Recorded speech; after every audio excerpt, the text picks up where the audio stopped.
Welcome back everyone to day 2 of the Deepwoken Christmas event. After well over 1,000 layer 2s after day 2, I have an answer to the question of is an Evan Spear the best PVE weapon? Aside from the weapons given to you by crazy slots, in terms of pure M1 damage, the Evan Spear is a bit better than an Enforcer's Axe. However, the difference comes when you introduce Speed Demon. Unfortunately, an Evan Spear is at the bleed damage cap, but using Speed Demon you can get even more damage on an Enforcer's Axe. In order to do this, you need to reliably proc a speed boost.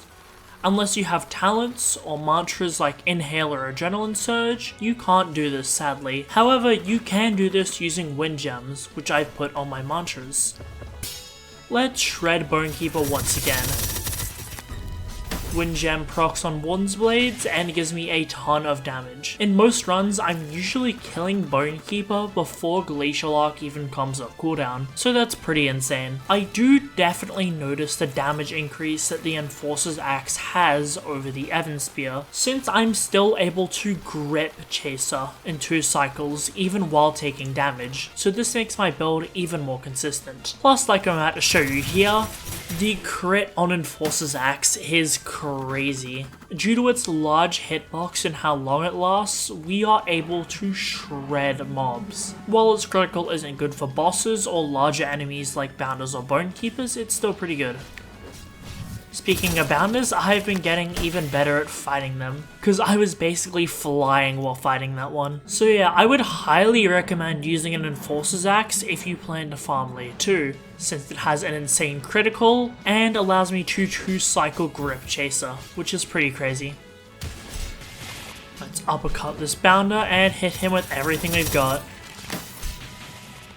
It's so funny how this build can basically fly while fighting them. Anyways, before I forget, let me give a quick bank update. As of recording this, my bank currently sits at 61 total legendary items with 44 enchants.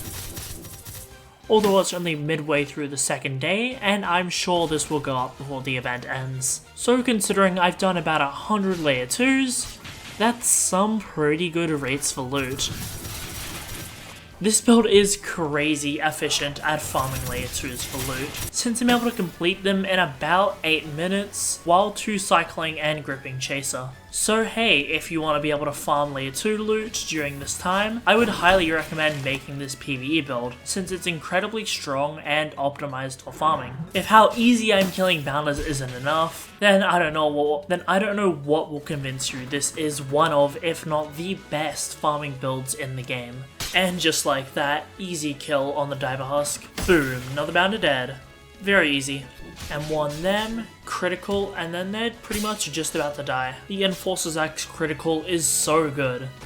Now let's clear our parasites, and we're gonna skip Bounder's Nest, get the last chest, and head to Chaser. Oh, and before I forget, there's probably going to be a few comments that talk about a Hive Lord Hubris, as I would say that is the 3rd best non-divine weapon. The reason that I don't think a Hive Lord Hubris is that good is just because of the high requirements on it, as you need 100 heavy weapon mastery and a high amount of strength. Ooh, 4% ring. Let me just take that. And my PvE build is only at the mid-90s in terms of weapon mastery. That's why I think an Enforcer's Axe or Evan Spear that have lower requirements are better, because more builds can use them and they attack a lot quicker.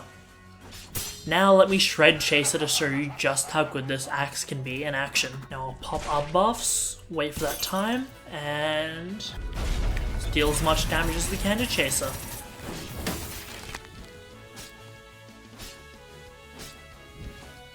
Missed the second spine cutter, but that's still fine. Anyways, let's keep... Oh! No. I didn't even mean to 1-cycle. Hey, this definitely shows you how strong the Enforcer's Axe is. We accidentally 1-cycled Chaser with this PvE build. That's pretty insane. I guess this weapon really is better than an Evan Spear.